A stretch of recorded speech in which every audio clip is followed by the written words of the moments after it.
नमस्कार दोस्तों, मैं हूं मनीष और आप देख रहे हैं फिल्मी बीट। दोस्तों, अक्षय कुमार की आने वाली फिल्म केसरी जल्द ही रिलीज होने जा रही है। इस पीरियड ड्रामा फिल्म में अक्षय एक बार फिर सिख के किरदार में नजर आएंगे। आपको बता दें दोस्तों कि अक्षय की ये फिल्म 1897 की ब्रिटिश इंडियन आर्मी और अफगान पश्तो मिलिट्री के बीच सारागढ़ी में हुई लड़ाई पर बेस्ड है, जिसमें 21 सिख जवानों ने 10,000 अफगानियों के खिलाफ लड़ाई की थी। लेकिन दोस्तों, क्या आप जानते हैं कि अक्षय कुमार इस फिल्म में हवलदार ईशर सिंह का जो किरदार निभा रहे हैं, वो ईशर सिंह कौन थे? हम बताते हैं।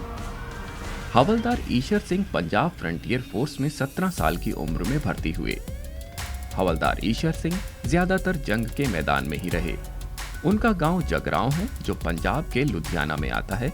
वहीं उनकी शादी भी हुई। इसके बाद हवलदार ईशर सिंह को 1887 में 36वीं सिख रेजिमेंट में भेजा गया। ब्रिटिश इतिहासकार मेजर जनरल जेम्स लंट हवलदार ईशर सिंह के बारे में लिखते हैं, ईशर सिंह शुरू से ही स्वतंत्र विचारों वाले थे, इसीलिए उनकी कई बार अपने ब्रिटिश अफसरों से कहा सुनी भी हो जाती थी। ईशर सिंह सीनियर्स का ऑर्डर नहीं मानते थे। खैर दोस्तों, इस बात को यहीं छोड़ते हैं। ये वो दौर था जब अंग्रेजों का दबदबा पूरी दुनिया में बढ़ता ही जा रहा था।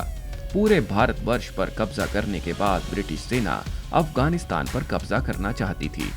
उन्होंने अफगानिस्तान पर हमले करने भी शुरू कर दिए थे। अफगानिस्तान सीमा पर ब्रिटिश सेना के कब्जे में 2 किले, वलिस्तान का किला और लॉकहार्ट किला थे। इन दोनों ही किलों के पास सारागढ़ी की एक चौकी हुआ करती थी।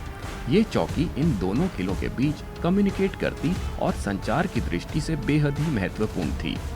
यहीं से आसपास के इलाकों और किलों में संपर्क किया जाता था। इस चौकी की सुरक्षा की जिम्मेदारी 36वीं सिख रेजिमेंट को सौंपी गई। तो दोस्तों, हुआ क्या कि इसी सारागढ़ी की चौकी पर 10,000 अफगान अपने पूरे लाव लश्कर के साथ हमला करने आ गए। वहां पर तैनात सिपाही गुरमुख सिंह पोस्ट की सुरक्षा के लिए लॉकहार्ट किले में कर्नल हॉथटन को सिग्नल करते हैं और ये कहते हैं कि सारागढ़ी की चौकी पर हमला होने वाला है, उन्हें मदद की आवश्यकता है।